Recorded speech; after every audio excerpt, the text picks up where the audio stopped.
I recently saw a bumper sticker, and it was on a mid-sized pickup truck, and it said, "Torn apart, nobody wins." Then there was a photo of an American flag split in two, and then the caption, "We are the United States." Now, we have important issues in our country that divide us, but our Toastmaster Club has importantly decided to work on reunification. Every first Friday of the month, we respectfully open ourselves up to controversial issues.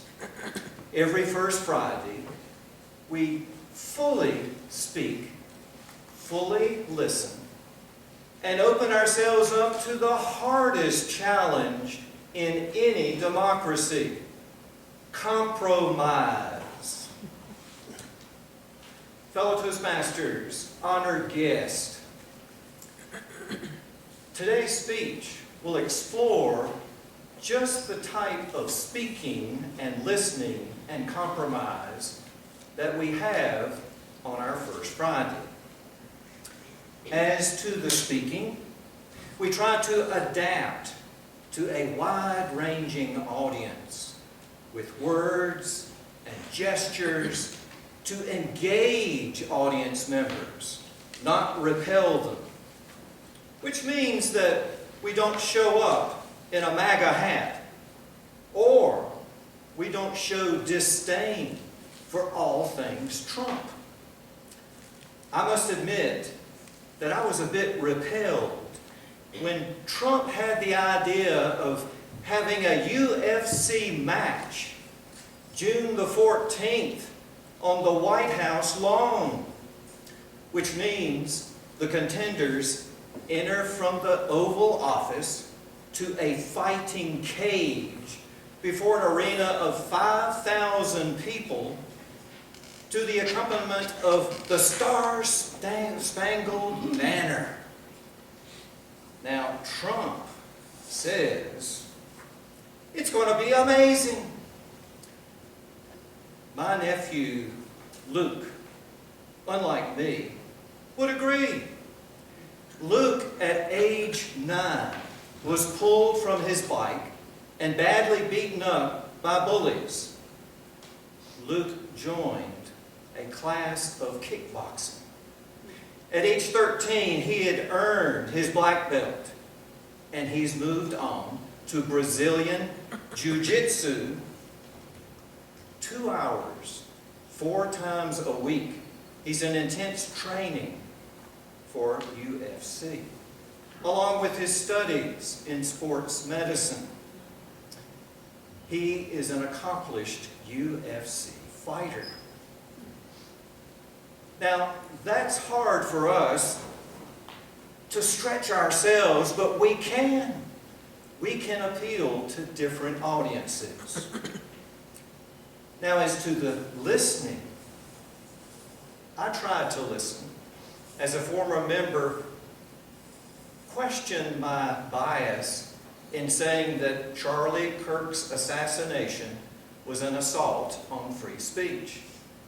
I listened and cut back a little bit on my speaking on Charlie Kirk. My best listening was when I heard pronunciation of a country's name, Iran. It's not Iran, it's Iran, to be respectful to that Persian distinction. Now, if I were addressing Iran, I would say, you're sponsoring and equipping and inciting Hamas and Hezbollah, and Houthi is killing Americans, 300 and more at this point. Your drive of Israel to the sea is genocide. Iran, you should never have the nuclear bomb. At the same time, I listen to my wife and think, we have a 22-year-old son. We don't want to sacrifice him if this war drags on and we send boots on the ground. Where do we compromise? The best example happened 2 weeks ago. We had Mark Cuban, who was a supporter of Kamala Harris. He campaigned for her, and he was a Trump basher long time. He said Trump was an idiot 8 times, a fascist 9 times, the most unethical, dishonest person I've ever done business with, who gets stupider before your eyes. That Mark Cuban said in a joint press conference, glowingly looking at Trump, "I love Trump RX." He's referring to a prescription initiative that lowers the price of some 600 prescription medications. Cuban loved this and has partnered with Trump and taken a lot of pushback. He compromised, and we may all benefit from that initiative.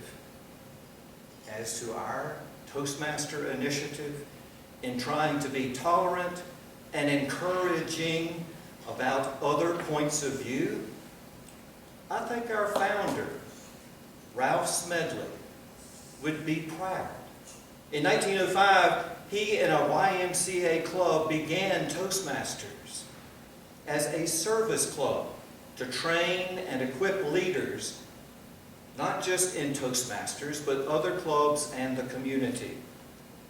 I encourage us to continue our initiative to try to be respectful to various viewpoints.